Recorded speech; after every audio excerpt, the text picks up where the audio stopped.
When I appeared as a child, my speech, mindset, and soul reflected immaturity and innocence.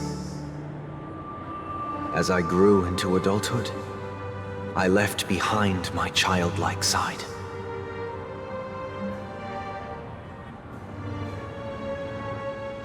I humbly request your blessings, esteemed advocate of Shipe. Come to me, my kinship. I have sought their presence with us. As you wish. I have faithfully served the Alfalfa family for nearly a decade, promoting the path of the harmony to the best of my ability. However, I made a mistake yesterday.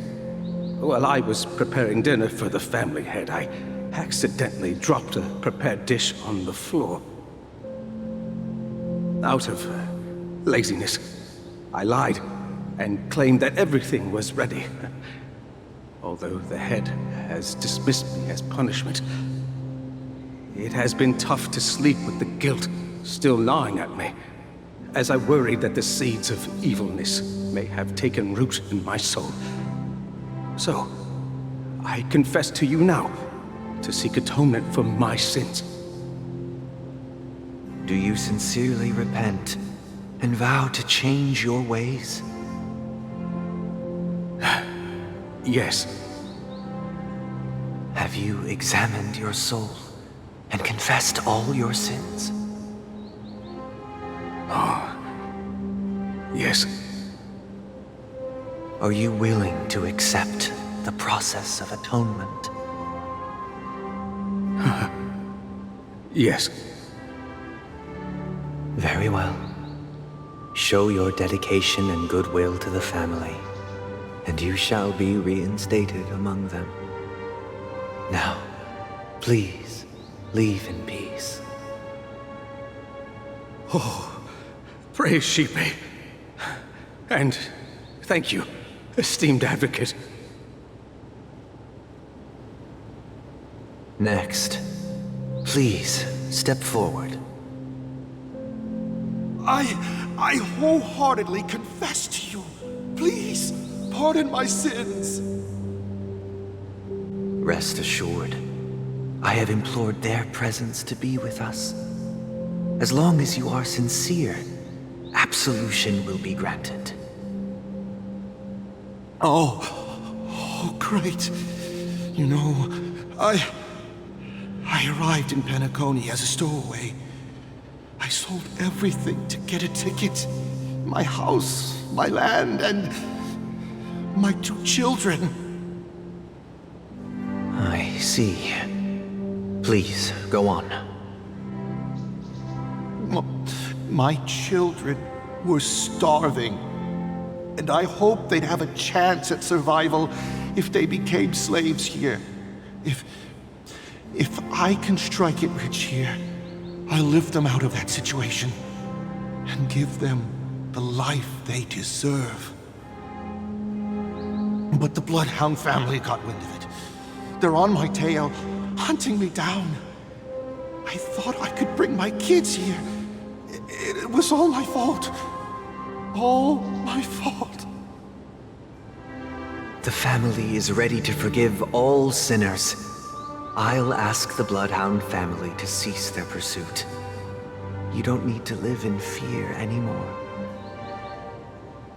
Oh, thank you. Thank you. I'll work my hardest to redeem my children and make them part of the family. Praise the harmony! Next, please step forward. Hey! Long time no see, Mr. Sunday. The most esteemed individual in Penacony, and the next leader of the Oak family, right? I have sought their presence with us. Let us proceed. Sure, let's just get this over with. I have sinned, please forgive me. I wasted half a pizza at breakfast, and a bottle of Soul Glad. That's it. Nothing more. Can we wrap this up? I've got a robo-ball game to catch, you know? Do you seek to atone for your sins through good deeds? My sins? Starting to sound like a saint, huh? Well, let me tell you something. Neither the family nor you have the right to judge me. You think nobody knows what your precious family has done? About the watchmaker? Huh? Don't kid yourself, Featherbrain. Those dream chasers might be fooled by your act, but don't fool yourself. Before you start spouting off your holy verses, answer me this. Where does the power of the Oak family come from? And your power? What makes you think you can sit there all high and mighty, looking down on everyone else?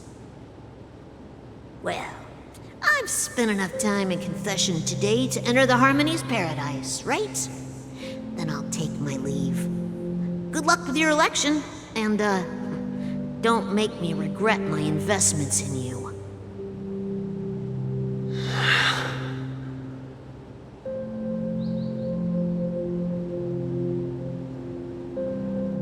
Oh, revered triple-faced soul, hear my doubts. Who can judge the strong when their power hides their crimes? Who can vouch for the weak when they will pay any price to survive? Who can comfort the purest souls when even they get led astray? If the strong defending the weak is truly the foundation of paradise, then who is responsible for the suffering and anguish in this wretched world?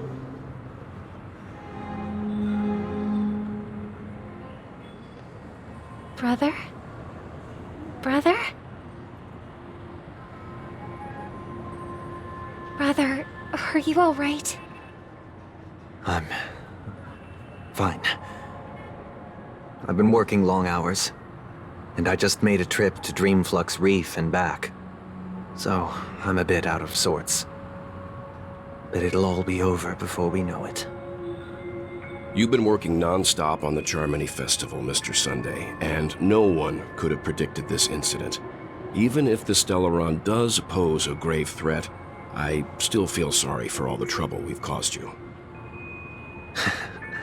No need to worry about troubling anyone. The Charmony Festival was meant to spread joy and harmony across the cosmos. But now that we know the truth, I'm afraid we'll have to cancel it. It has always been our wish to make everyone happy, so... we'll do our best to explain everything to the Dream Master. I'm sure he'll understand. Even if the negotiation does not go smoothly, I'll refuse to go on stage. Without the Chordmaster, the Harmonious Choir would not arrive, and the Charmony Festival would be just a grand performance, and nothing more.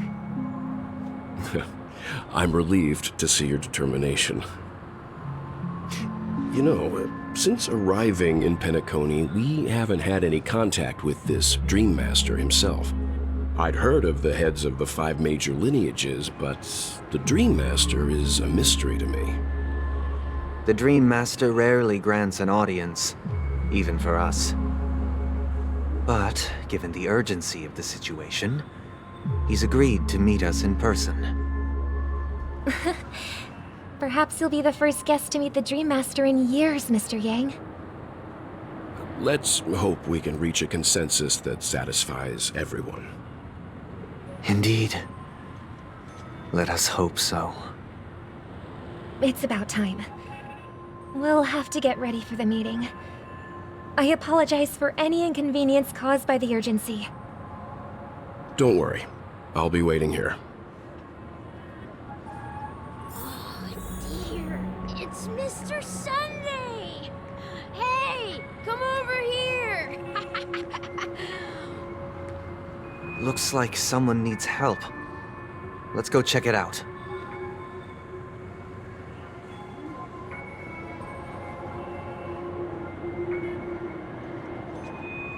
Thank you for everything you've done. I'll be waiting here.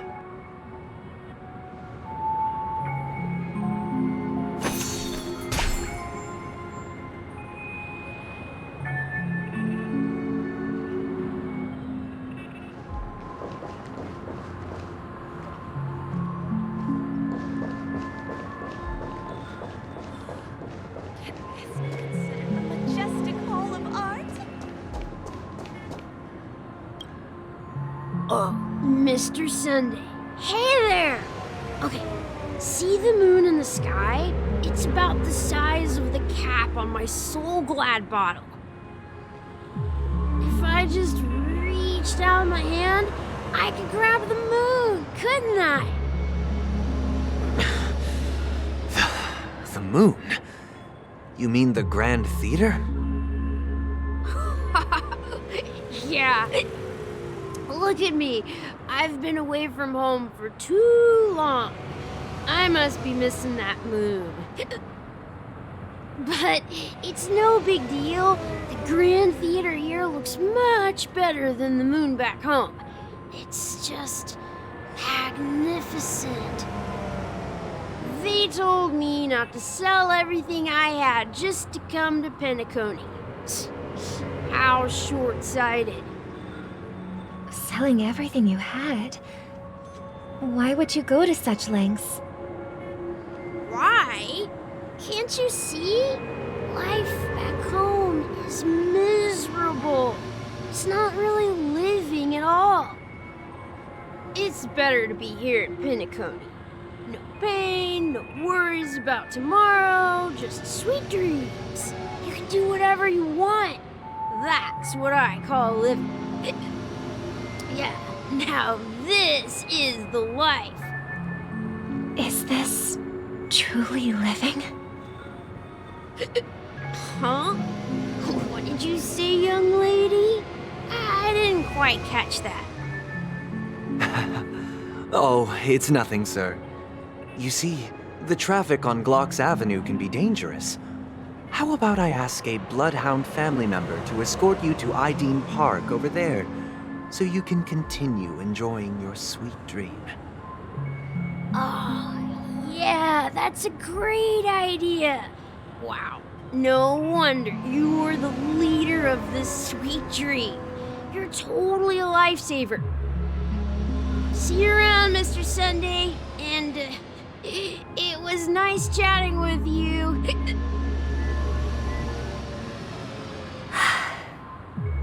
What's up, sister? This is the land of the dreams. But why do they live like this? The man we ran into, he doesn't seem happy at all. Even though sweet dreams are nice, they're just illusions. But for him, they're the only way to survive, even if it means giving up on reality. That's not really living at all. I suppose you have a point. But, in my opinion, that's how most people live their lives. Why do you say that? You think that man is not actually living, but that's not quite accurate. Even without Penacony, people create their own illusions called self-value. People believe they have a predetermined value to fulfill. Gaining value means gaining power, and those deemed worthless are seen as the weak. However, value doesn't come out of thin air, and there's a limit to it. To accumulate value, people have to take from others, so the weak get exploited and oppressed. Are you suggesting that this is not how things should be? Exactly. But, ironically, people don't think there's anything wrong with it, because they uphold the illusory notion of self-value, and even the weak believe in it. The survival of the fittest. That's where all the tragedies in the world come from. people come to the sweet dream in Penacony to escape from that reality and find solace. No tragedies exist here, only happiness, although in its nascent form. Isn't that the same paradise we yearn for in our dreams? Perhaps that man is just an exception. Let's not jump to conclusions. We should experience the dreamscape ourselves, just as I did at Dreamflux Reef. Yes, seeing is believing. I'll accompany you. The Dream Master hasn't shown up yet, so we have some time for a stroll.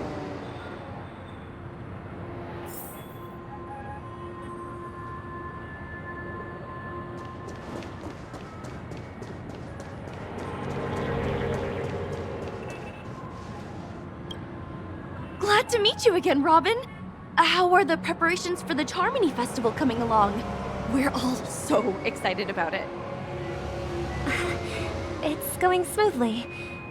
Thanks for making the trip to join the festival. You're too kind, Robin. It's a pleasure to have guests from all over the universe celebrating day and night.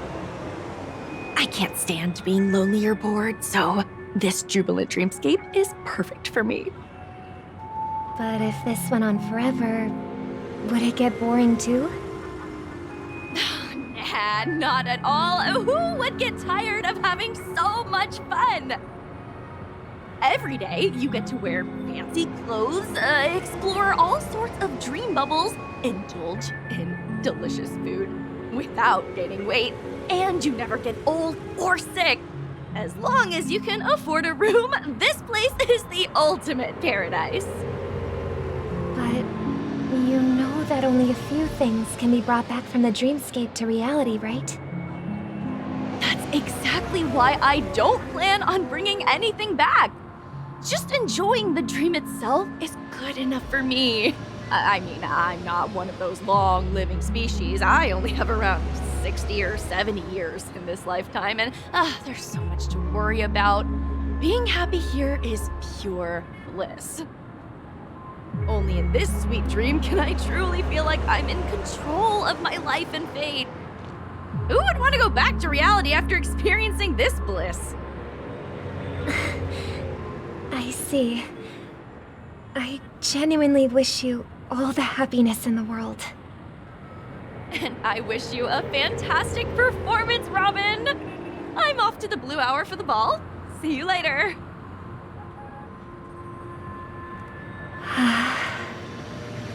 Seems like that guest's perspective didn't resonate with you either. She had a valid point, and I could sense her genuine happiness. It's just that...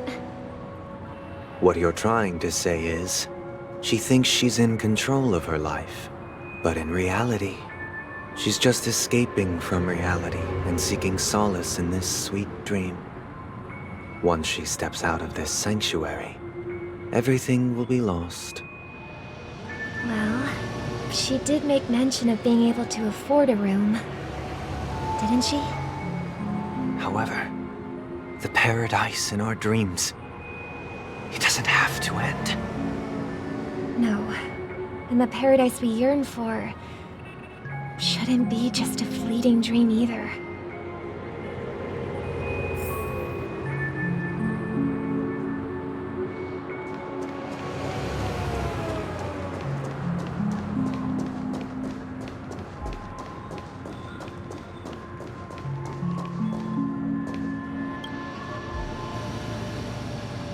The scenery in this dreamscape is truly breathtaking, isn't it? Oh, Robin. Can't believe I'm meeting you in person here. What an honor. You're right. Even though time stands still in this dreamscape, it always feels fresh. I find something new every time. A philosophical mind. I hope I'm not intruding. Oh, not at all. With little time left, I yearn for meaningful conversations, especially with someone as esteemed as you. Do you mind if we chat? It's my pleasure. No need to be formal. Just speak your mind. You said, with little time left. Please, forgive me for being blunt. But is that why you came to Penacony? Yeah. I was part of a war, and while escaping from the Sarkosian mothership, I got exposed to some radioactive materials. And then, all my comrades died, and my hometown was wiped out by neutron bombardments. I couldn't bear to live with everything I knew gone. That's when I heard about a possible solution here, so I came. How heart-wrenching. I hope the family has been able to help you. They have, and I'm truly grateful for that. They provided me with a comfortable room, the most advanced life support devices in the cosmos, and a stellar team of caregivers. My physical body is now in the dream pool, sustained by life support. The me you see here is whole, rational, and no different from any other person. But I can't say the same for the me in the hotel room. My true appearance? Huh. I hope you never have to witness it, Robin. So, you'll be living forever in this dreamscape, right? Just being able to live at all is good enough for me. Whether it's in this dreamscape or not, well, I don't really have much say in the matter. My world has been torn apart, and my life could end any second. So, even if this whole place is an illusion, it's still my paradise, and I'll treasure every moment I spend here. How I envy those everlasting things. That old man's story. It's so tragic. Fortunately, this sweet dream gives him joyful memories to hold on to for the rest of his life. That's precisely why this sweet dream in Penacony exists.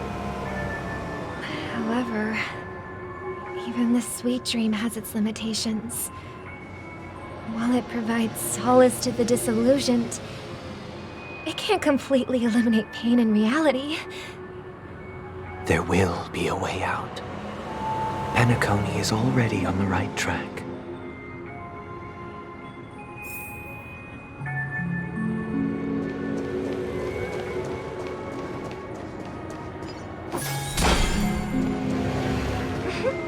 Look what we have here. A lovely young lady. Wait, is that me?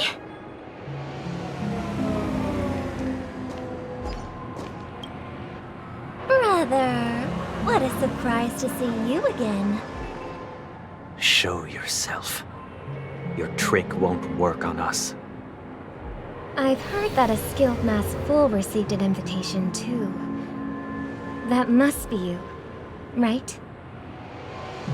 Did you enjoy yourself? Barely. The people here are way too gullible. A little bait is all it takes for them to bite. And they run away at the slightest hint of danger. In other words, they're naive and cowardly.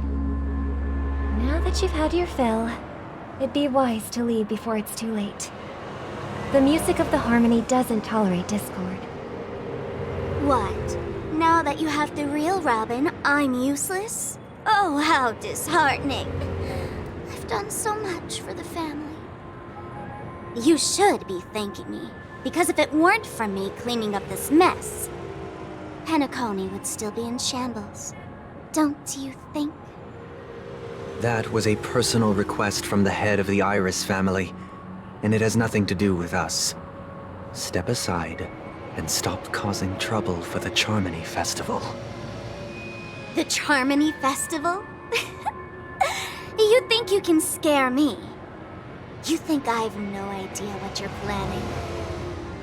I don't care what you're thinking, chicken wing boy. But I'm pretty sure our lovely Robin won't be appearing on stage.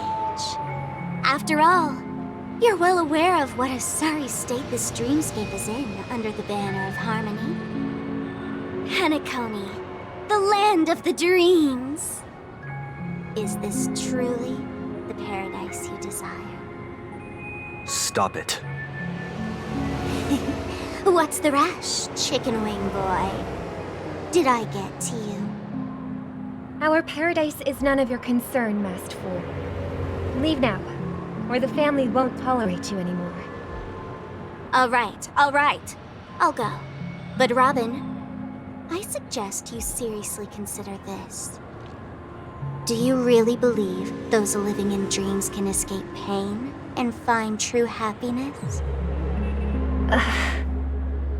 Well, I've done my part, and now I'm simply waiting for the fireworks to begin. Here, the last 2 gifts for both of you. And don't lose them. If by some unfortunate chance the Charmony Festival starts against all odds, remember to use them during the show. And it'll be thrilling. Bang! I heard a raven cawing in the distance. It seems the Dream Master will arrive soon.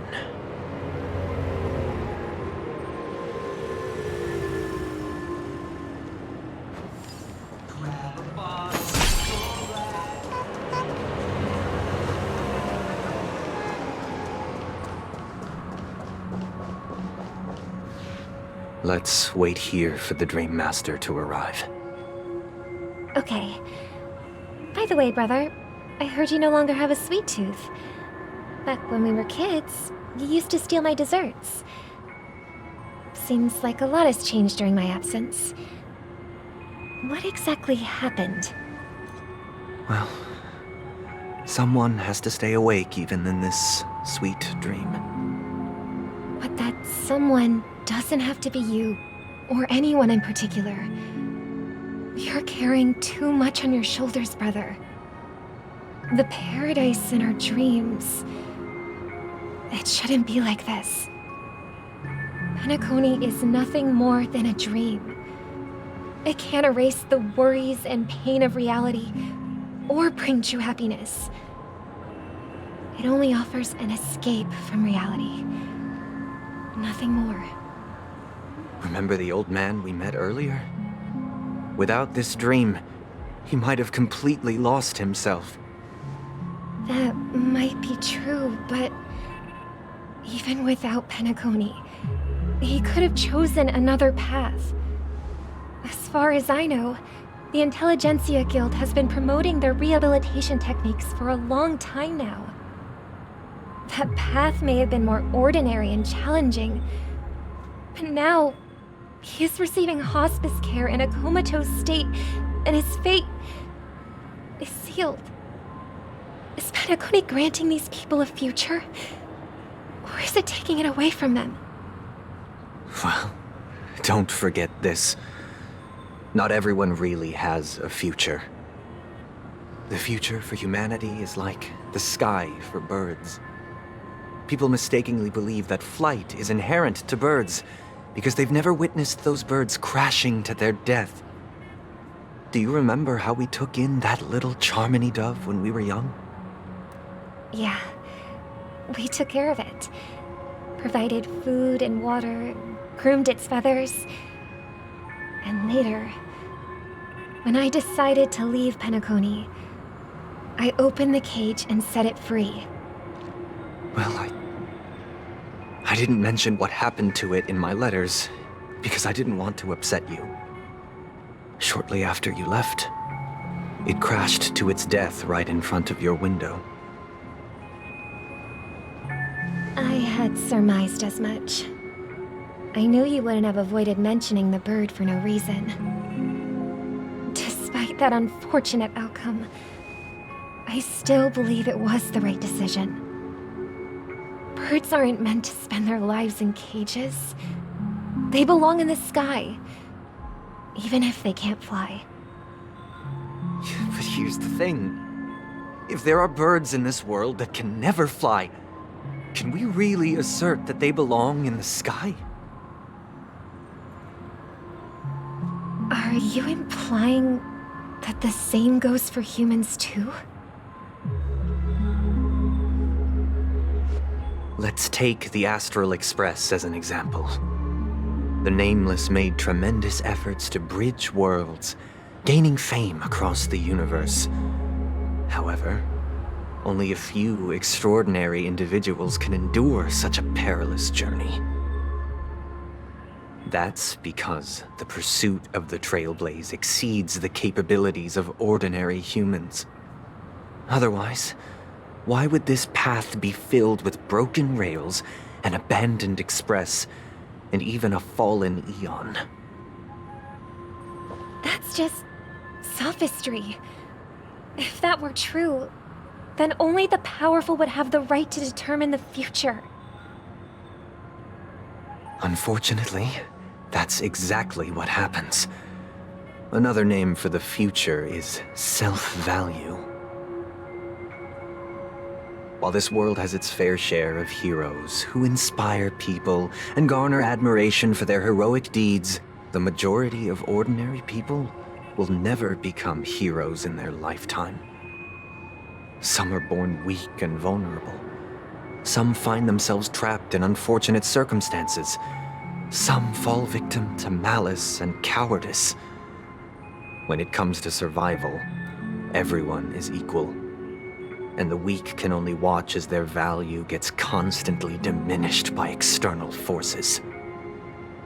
That's why we should care for the weak and support them as if their suffering were our own. That's what the Odes of Harmony have always taught us. While the Harmony holds noble aspirations, the strong will always be strong, and the weak will always be weak. Even in this carefree dream. Human nature contains greatness, but it also harbors inherent weaknesses that can't be eradicated. In the end, if people can't even secure their own survival, they won't care about the illusory future of equality. As long as the law of survival of the fittest prevails, there will always be fledglings crashing to their death. But if people don't live for the future, do they merely exist for survival? If even you, my brother, don't believe that the Harmony will save the weak, then which Eon can make our dreams come true?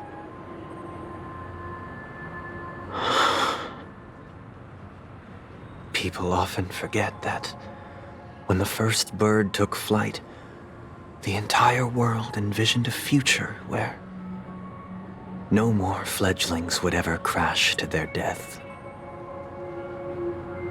Are you reading, sister? What are you reading? Mr. Gopherwood gave me a picture book. It's about the story of the harmonic strings. If I could become a chord master, I'd like to summon Dominicus, the harmonious choir. I want to sing with everyone and spread our wishes so that all can feel happiness and joy. I see. Then, I would summon the harmonious choir too. Don't you have a wish of your own, brother? Of course I do. It's just that it includes your wish and everyone else's. I long for a true paradise where everyone can find peace. Then, let's build a stage there and invite everyone to our performance so that both our wishes come true through the power of the harmonious choir. It's a deal then.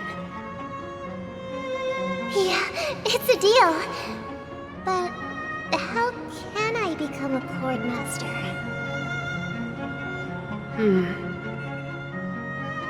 Maybe you'll have to become a star first.